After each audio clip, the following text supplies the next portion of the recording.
Salut belle jeunesse franco-ontarienne, on a pensé à toi cette semaine parce que les derniers mois ont été passablement éprouvants, puis qu'on s'est dit que toi non plus, tu n'avais pas le goût que la vie, que la COVID-19 te fasse une jambette supplémentaire.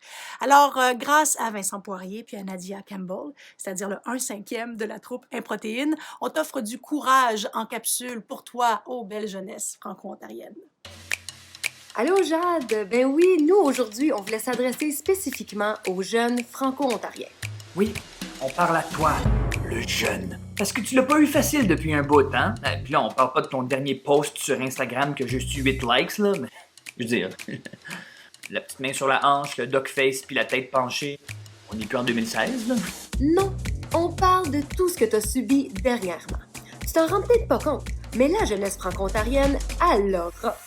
Présentement, à cause du virus, t'es pogné à la maison 24 heures sur 24. C'est pas poche parce que t'as rien à faire. Non, toi, t'es habitué de parler à tes amis sur les réseaux sociaux puis de gamer jusqu'à 2 heures du matin. Non, c'est poche parce que tes parents aussi sont pris à la maison. Puis eux, ils veulent passer du temps avec toi. Mais tes malheurs, ils remontent à beaucoup plus loin que ça. Il y a 1 an et demi, un autre virus, Doug Ford, ça c'est le premier ministre de ta province, a décidé de couper le commissariat qui protège tes services en français, que tu allais peut-être utiliser un jour. Il a aussi coupé l'Université de l'Ontario français, où t'allais peut-être étudier. Si t'as le goût de t'inscrire dans des programmes vraiment weird. Fait que t'es sorti dans les rues pour manifester, même si tu savais pas trop pourquoi. Et tes manifestations ont porté fruit, parce qu'aujourd'hui, l'Université de l'Ontario français est sauvée et va ouvrir en 2021. Et t'auras le choix de pas y aller. Donc tu vois, ça va bien aller. T'as un avenir qui se dessine devant toi. Jusqu'à ce que Denise Bombardier, ça c'est un autre virus, là, un peu moins contagieux mais un peu plus destructeur, dise que ta communauté francophone va bientôt disparaître et que ton niveau de français à toi, ben c'est de la de Est-ce qu'elle insulte ma français ou ta français? le temps. Les propos de Denise ont choqué ben du monde. Donc là, toi, tu t'es fâché puis t'as dit oui, j'existe, je suis fier d'être franco-ontarien. Ça, c'est la première fois que tu le disais sans que tes enseignants t'obligent de le faire. Puis là, en retournant à l'école en septembre, ton premier ministre, toujours Doug Ford, décide que t'as plus le droit d'avoir ton cellulaire à l'école. What? Comment tu vas faire pour texter? Faut checker tes likes sur TikTok, Snapchat ou MySpace. What? Comment tu vas faire pour appeler ta mère au dîner pour lui dire que tu fais de l'anxiété au sujet de ta présentation orale sur le réticulum endoplasmique? Heureusement, l'interdiction des cellulaires a pas vraiment été appliquée et tout a continué comme avant. Tu vois, ça va bien aller. Attends, c'est pas fini.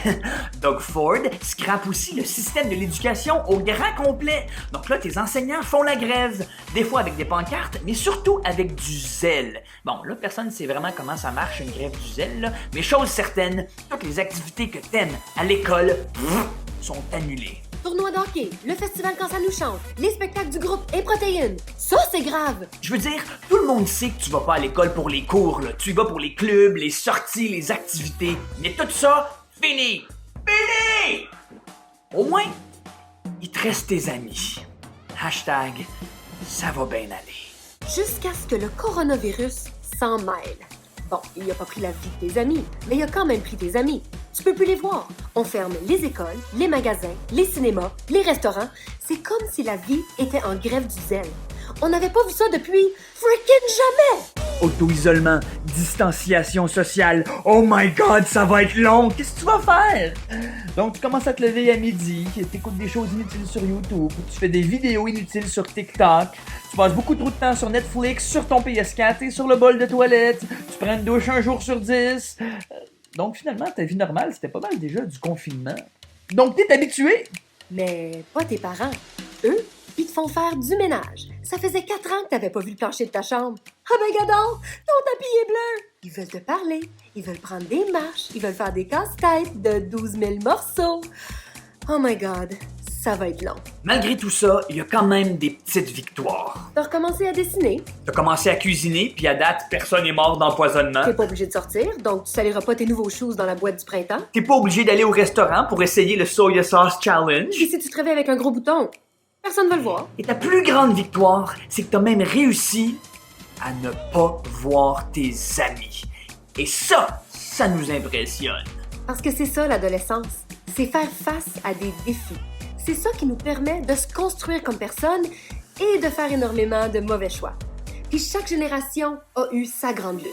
Dans mon temps, on marchait 200 km pour se rendre à la guerre avec notre pupitre sur le dos, nu-pieds dans la neige à 40 degrés Celsius. Puis on chialait pas!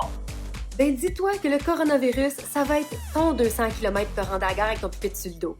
Puis un jour, quand tu vas avoir 71 ans, que tout ça va être derrière nous depuis bien longtemps, que tu vas avoir une belle carrière, voyager partout dans le monde, ben ça va être ton tour de raconter. Dans mon temps, on nous a forcés à rester à la maison, dans le confort, avec ceux qu'on aime, puis on chialait pas! Tes petits-enfants vont se rouler les yeux, ils vont dire « OK, boomer », puis ils vont retourner jouer à leur PlayStation 72.